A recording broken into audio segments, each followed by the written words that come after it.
7장 1절에서 5절, 마태복음 7장 1절에서 5절. 비판을 받지 아니하려거든 비판하지 말라. 너희가 비판하는 그 비판으로 너희가 비판을 받을 것이요 너희가 헤아리는 그 헤아림으로 너희가 헤아림을 받을 것이니라. 어찌하여 형제의 눈 속에 있는 티는 보고 내 눈 속에 있는 들보는 깨닫지 못하느냐. 보라, 내 눈 속에 들보가 있는데 어찌하여 형제에게 말하기를 나로 내 눈 속에 있는 티를 빼게 하라 하겠느냐. 외식하는 자여, 먼저 내 눈 속에서 들보를 빼어라. 그 후에야 밝히 보고 형제의 눈 속에서 티를 빼리라. 아멘. 아멘. 남을 판단하고 비판하는 것에 대한 경고의 말씀이 오늘 본문의 말씀입니다. 재판봉을 내려놓고 내 눈에 들보를 먼저 보라. 남의 티를 그 사람의 눈에서 빼내기를 원한다면, 다른 사람의 잘못을 고치기를 원한다면 먼저 내 눈 속에 있는 들보를 빼라는 겁니다. 이것이 5절 말씀이죠. 먼저 너의 눈 속에서 들보를 빼라. 너는 더 큰 잘못이 있다. 상대방의 잘못보다도 주님의 판단은 그겁니다. 누군가를 판단하고 비판하고 막 저거 고쳐야 되는데 왜 저렇게 할까 하는 사람들의 특징이 뭐냐. 그것을 오늘 고발하는 내용이거든요. 결국엔 주님의 말씀은 그렇습니다. 사람은 자기 눈에서 보는 거예요. 자기 판단이 전부라고 생각하는 겁니다. 남들이 그래, 누가 그래, 이것은 우리가 듣는 거고, 결국에는 판단의 주체가 하나님이 되셔야 될 텐데, 사람들의 모습을 보고 어떤 행동을 보고 그것을 결정화시키려고 하는 것이 죄성입니다. 그것을 보고 다 평가를 해버립니다. 그 사람이 왜 그런 말을 했을까? 왜 그런 행동을 할 수밖에 없었을까? 동기 점검은 안 하죠. 그런 사정이 있었을 것 아닙니까? 그런 일들을 할 때는 상처가 있든 바빴든 아니면 무심코 지나갔든 아니면은 조금 무관심했던 어떤 부분들이 있을 것인데, 우리는 나타나는 어떤 일면의 행동이나 말을 보고 그것을 판단해 버립니다. 사람을 딱 정죄를 해요. 이런 오류에 빠져서는 안 되기 때문에 우리가 믿음의 길을 걸어갈 때 재판봉을 좀 내려놔라는 겁니다. 그리고 나의 눈에 있는 들보에 주목을 해서 형제들의 잘못과 허물을 보면은 나를 봐야 돼요. 나를. 자꾸 나를 봐야 돼요. 나는 어떤가? 나는 저런 모습은 하나님 앞에서 하지 말아야 되겠구나. 하나님이 기뻐하지 않겠구나. 타산지석의 거울로 삼아야지. 왜 그럴꼬 하고 비난의 화살은 손가락을 딱 앞을 가리키는 순간부터 나의 영혼은 황폐해진다. 이것이 오늘 토마스 아켄피스가 말씀하고 있는 그러한 묵상입니다. 여러분, 우리가 알고 있는 것처럼 인간의 타락한 본성 중에서 가장 질기고 고치기 힘든 고질병이 뭐냐 하면은 남을 판단하고 정죄하는 겁니다. 일상 속에서 눈으로 보고 듣는 그 단편적인 정보 가지고 너무 쉽게 판단을 딱 내려버리는 겁니다. 그리고 교회 문을 나서거나 또 가정과 직장에서 누군가의 행동을 보면 쉽게 말을 합니다. 저 사람은 저게 문제고 저 집사님은 신앙생활 왜 저렇게 하는지 모르겠다. 내 마음에 은밀한 재판석을 만들어 놓고 수많은 사람들을 피고석에 앉혀둔 채 하루에 몇 번씩 판결하는지 모릅니다. 이래서 마음에 안 들고 저래서 마음에 안 들고. 내가 재판관이 되어서 사람들을 막 평가하는 것에 아주 익숙해 있습니다. 이것을 지혜롭다고 그렇게 말을 해요. 나는 사람들 잘 본다고 말을 하거든요.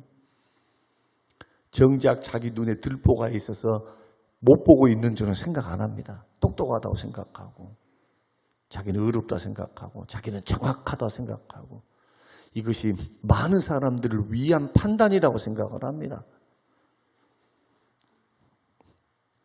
그래서 성경은 분명히 말씀합니다.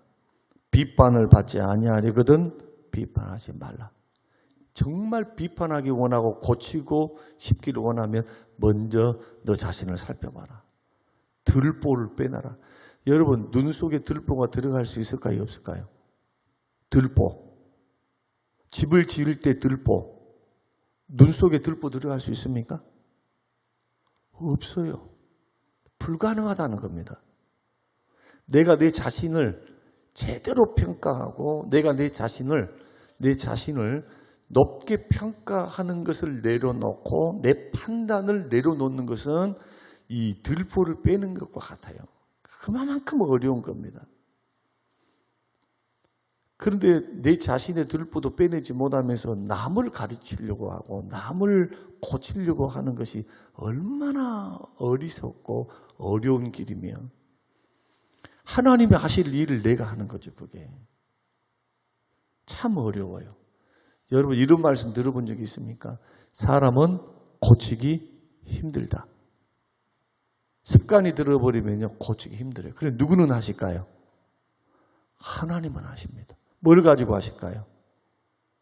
강력한 은혜를 주시든지 나타나시든지 고난을 주시든지 고난을 통해서 주의 율례를 배우는 법을 배웁니다. 연단과 고난을 받게 되면요 주의 손에서 다듬어지지 않을 사람 한 사람 없어요. 주님이 하실 거예요. 근데 자꾸 남을 향해서 관심을 갖고 남의 일에 막 끼어들고 잠언에서도 야 너무 피곤한 인생 산다. 왜 남의 일에 끼어드니? 남의 일에 끼어들지 말라고 말합니다. 화당합니다. 화. 그렇다면 왜 우리는 이토록 타인을 판단하는 죄에 쉽게 빠져들고 남을 정죄하는 일을 왜 멈추지 못할까? 도대체 뭐 때문일까? 그것을 토마스 아킨피스는 그렇게 말을 합니다. 우리가 타인을 경솔하게 판단하는 본질적인 이유는 두 가지인데 하나는 자만심이다. 자만심. 두 번째는 자기 사랑이다. 그 형제를 배려한다거나 그럴 수밖에 없었던 이유가 있지 않았을까? 저분이 지금 이렇게 하는 것은 이런 것 때문이 아닐까라고 하는 동기를 생각하고 그 근저에 있는 어떤 아픔이나 상황이나 이것을 배려할 수 있는 마음들은 사라지고 자기가 더 잘 판단한다는 겁니다. 본인이 더 잘한다는 겁니다. 나타난 결과만 보고 그렇게 판단해버려요. 자기 사랑이 강하니까 자꾸 남을 향해서 관심을 갖고 판단하고 비판하고 이것은 틀렸고 이것은 맞았고 그렇게 하는 일들을 하니까 형제를 용납하기가 어려운 거예요. 여러분 성경에 보십시오. 서로 용납하고 용서도 서로 하고 사랑도 서로 하고 서로 용납하려면 어떻게 되겠습니까? 상대방의 단점, 장점, 부족한 거, 잘하는 거 용납한다는 것은 있는 모습 그대로 받아들인다는 것이거든요. 주님이 우리를 있는 모습 그대로 받으셨듯이. 그러니까 저는 성경을 읽어나가면서요. 주님이 세우신 관계의 법칙이라든지 형제 사랑의 법칙을 생각하면 도저히 나의 힘으로는 할 수가 없어요. 나의 힘으로는 어떻게 원수를 사랑합니까? 눈에 뻔히 보이는데 내 눈에 지금 잘못한 것이 보이는데 그것조차도 판단하는 것이 하나님께 있다고 말씀을 합니다. 내가 헐터인데 너는 그것을 보면서 기도 제목으로 삼고 너는 그렇게 하지 말아야 되겠다. 나는 그러지 하지 말아야 되겠다라고 하는 교훈으로 삼을 일이고 그렇게 하는 분들을 놓고 위에서 기도하고 주님께 도움을 구하고 주님 바른 길 걸어갈 수 있도록 도와주세요 라고 말을 할 일이지 그들이 속사정을 더 얼마나 안다고 우리들이 그것을 이랬습니다, 저랬습니다, 이것 아닙니까, 저것 아닙니까 하면서 재판관 노릇하는 것. 이것을 내려놔라는 겁니다. 이렇게 하는 사람의 특징이 뭐냐? 내가 남보다 영적으로 더 우월하다는 착각. 내 기준이 절대적으로 옳다라고 하는 교만과 자만이 그 속에 숨어 있다는 겁니다. 우리는 사실 굉장히 우리 시각은요, 사람의 시각은 편견에 사로잡혀 있습니다. 편견, 고정관념과 편견. 제가 조금 더 사실적인 것을 말씀드려 볼게요. 여러분의 눈에 보기에 좋아하는 사람, 나에게 잘하고 내 마음에 든 사람에 대해서는요, 잘못을 해도요, 그 잘못을 크게 생각하지 않습니다. 조금 넘어가지고 관대하게 대해야 합니다. 그런데 내 마음에 안 든 사람이 있습니다. 내 마음에 들지 않으면 아무리 그 사람이 선한 일을 하고 그 사람이 장점이 있어도 그 사람 어떻게 해석하느냐, 잘못됐다고 해석을 딱 내려버려요. 그래서 옛날 어른들 말씀에 며느리가, 자, 시어머니 눈에 며느리가 밉게 보이면 밥 먹는 것조차도 미워져. 저것은 뭐라고 밥을 저렇게 먹으면서 뒤룩뒤룩 살이 찌지. 밥 먹는 것조차도 밉게 보인다 그렇게 말하면, 만약에 며느리를 사랑하고 좋게 보이면요, 밥 먹는 것이 복스럽게 먹는다 그렇게 말을 해요. 그래, 더 먹어라 그렇게. 우리가 이러한 부분들이 밖에서만 일어나는 게 아니고 교회 안에서도 일어납니다. 그래서 이러한 부분들은 결국 남을 향한 날카로운 비판은 자기가 그렇게 하면 자기가 받게 돼 있어요. 자, 우리의 말은 메아리로 돌아옵니다. 칭찬을 하면은 칭찬이 돌아오고, 감사를 하면은 감사가 돌아오고, 주님 말씀대로 비판을 하면 비판이 돌아오고, 판단을 하면 판단이 돌아옵니다. 그래서 누가 나를 판단하면 내가 누군가를 비판하고 판단한 거예요. 남 탓하면 안 됩니다.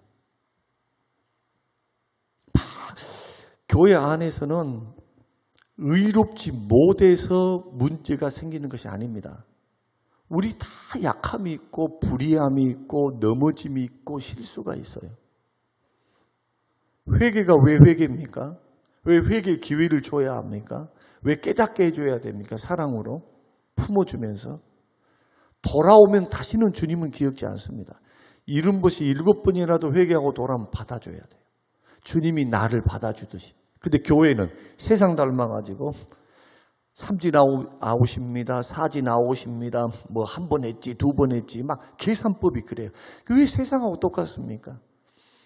그렇게 해서 공의와 정의를 세운다고 그러는데, 주님이 공의와 정의를 세우시는 데는 언제나 밑바탕에 뭐가 있느냐? 형벌의 논리가 아니라 사랑의 논리입니다. 사랑으로 세우기 위해서 깨닫고 돌아오라고 하는 권징이지. 저 사람 응분의 대가를 받고 고통을 당하고 아픔을 당해서 너도 죽어봐라, 이것이 주님이 우리에게 정의와 공의를 명령하신 것이 아니라는 거예요. 살리시려고, 깨닫게 돌아오게 하려고. 그래서 주님의 공의와 정의는 사랑에서부터 시작되는 겁니다. 여러분 자녀들을 사랑하시죠? 여러분 자녀들 사랑하시죠? 한 번 잘못하고 두 번 잘못하고 세 번 잘못해서 매를 때릴 수는 있어요. 그래서 죽으라고 때리신 분, 그것은 가짜 부모나 그렇게 합니다. 내 속으로 낫지 않은 자식을 향한 그러한 편모 아니면 양모가 그렇게 하는 것이지, 친부모라면, 정신박힌 친부모라면 그럴 수가 없어요. 그럴 수가. 때려놓고도 뒤돌아서면 가슴이 애려요. 상처를 발라주면서 네 그러면 안 된다, 너를 위해서 하는 것이다 하면서 체벌을 그렇게 하고 꾸중을 하는 그러한 부모의 모습을 보십시오. 하늘아버지도 똑같아요. 제가 성경을 통해 내린 결론은 그겁니다. 사랑 이외에는 답이 없다. 사랑이 충만하면 비판과 판단을 내려놓습니다. 허물을 덮기 때문에. 왜 바리새인들을 예수님이 그렇게 싫어하셨느냐?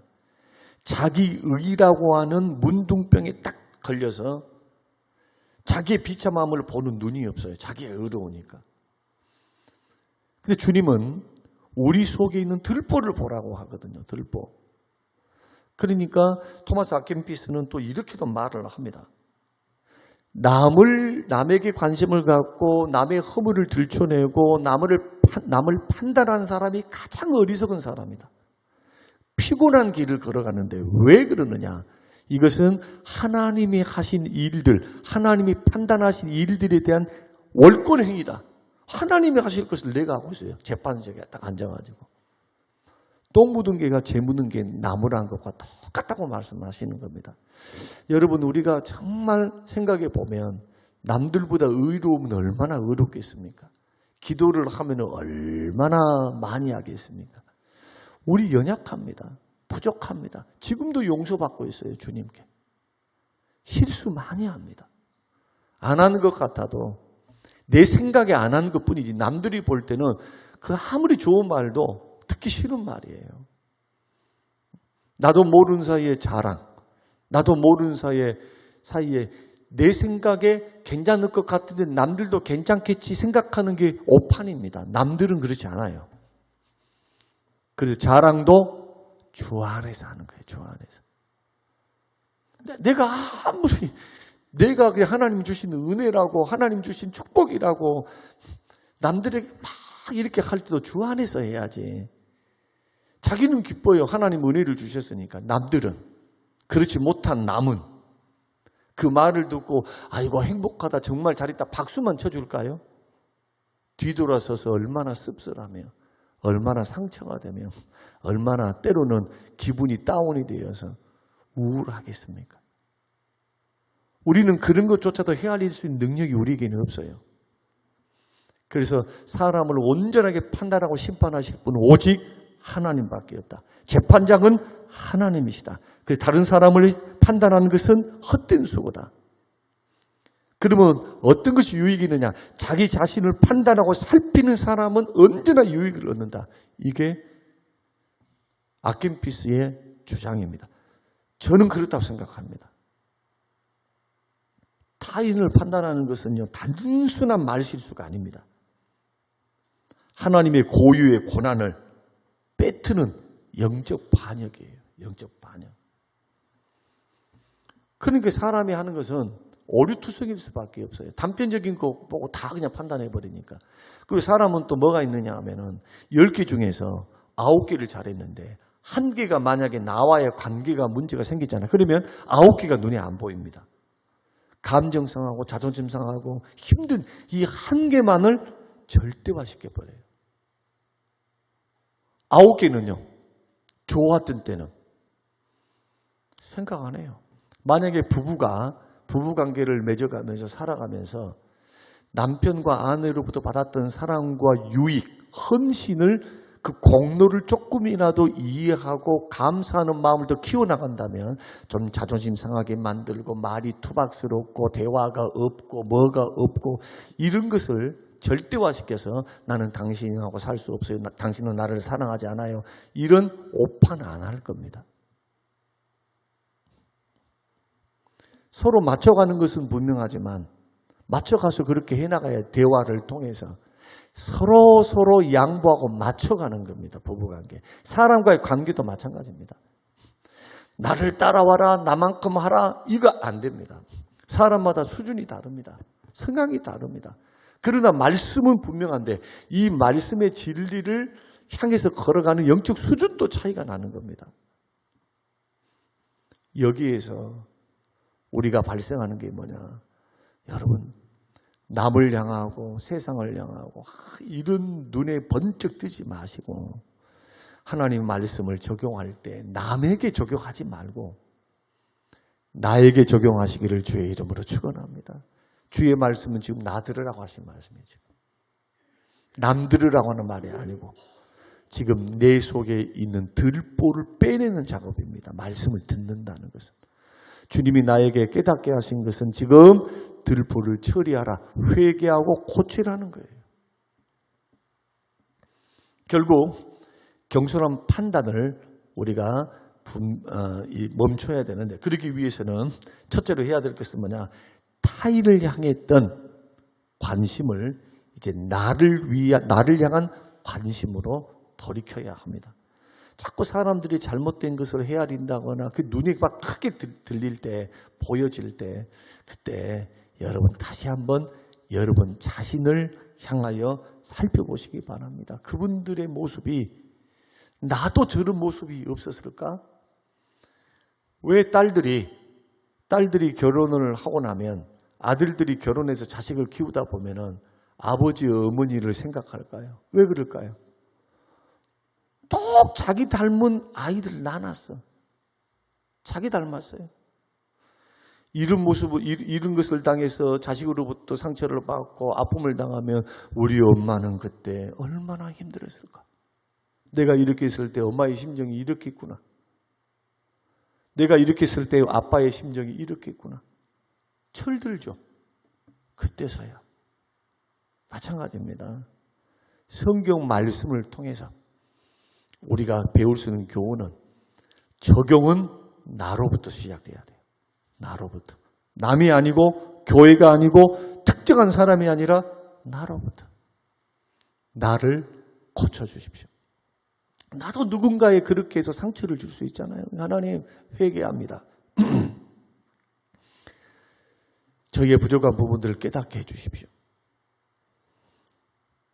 근데 또 심각한 것은 뭐냐 하면은, 내가 누군가를 향해 쏟아낸 그 판단의 기준이 있죠. 정죄의 기준은 하나님께서 나를 심판할 때 사용하시는 기준이 된다는 겁니다.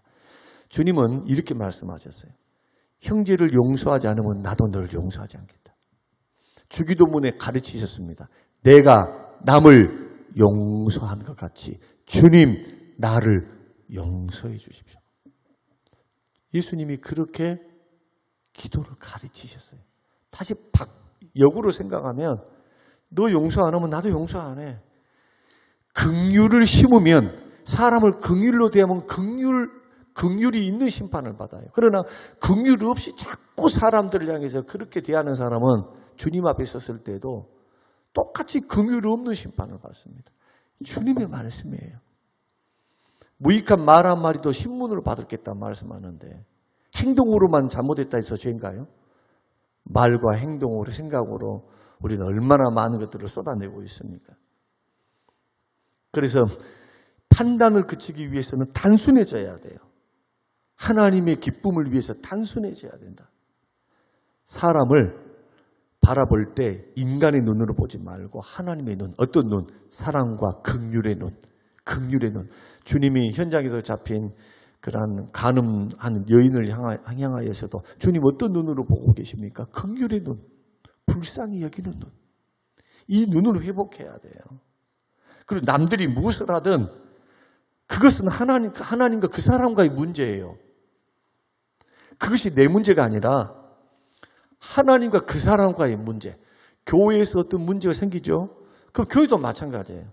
물론 악영향이 끼치고 영향이 잘못된 죄와 같이 누룩과 같이 번지는 일들이 일어나면 그것은 제동을 걸어서 불러서 권면해주고 그치게 만들고 이해해주시고 막 이런 절차를 밟아 나가지만, 결국 그 문제도 가만히 따지고 보면 그 사람과 하나님과의 관계 문제예요. 하나님 가만 계시지 않습니다.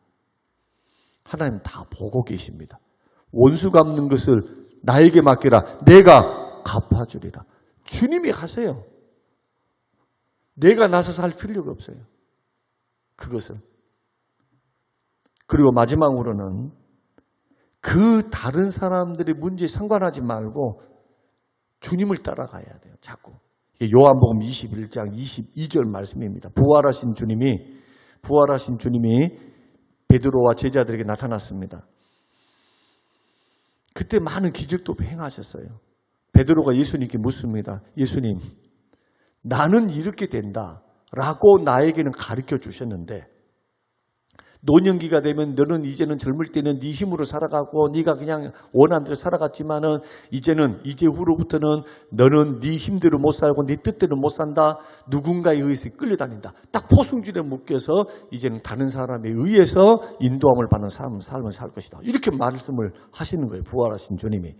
그러니까 베드로가 뭐라고 말하냐면은 그럼 이 요한은 어떻게 되겠습니까? 이렇게 말했을 때 주님이 뭐라고 말씀하시냐면 이렇게 말씀합니다. 야, 너 이 요한을 내가 어떻게 할 것이 네와 무슨 상관이 있냐? 너는 그거 생각하지 말고 너는 나를 따르라. 그렇게 말씀을 하십니다. 하나님이 이 사람은 이렇게 쓰고 저 사람은 저렇게 쓰는 것 이것이 너와 무슨 상관이 있느냐? 그것은 주님이 하실 거라는 겁니다. 나는 너를 향한 나의 마음은 너는 다른 말 하지 말고 말씀대로 사명대로 너는 너의 일 해 이렇게 말씀하시는 거예요. 오늘 제가 이 남을 판단하고 비판하는 문제 앞으로 주제들이 굉장히 많거든요. 한 60, 70가지가 돼요. 우리가 그리스도를 본받아 책을 읽어나가면서 함께 말씀을 또한 해나가면서 이런 부분이 구체적으로 그리스도를 본받아가는 삶이거든요. 그래서 성경 다음으로 가장 많이 읽은 책이에요. 이 책이. 성경에 기반을 두고 있어요. 오늘 어떻습니까? 이 설교를 들으시니까 찔리죠? 핵심을 말씀드리면 그겁니다. 남들이 잘하든 못하든 왜 그것을 판단하고 있습니까? 기도해 주시기 바랍니다. 여러분은 긍휼의 눈으로 다가가 주세요.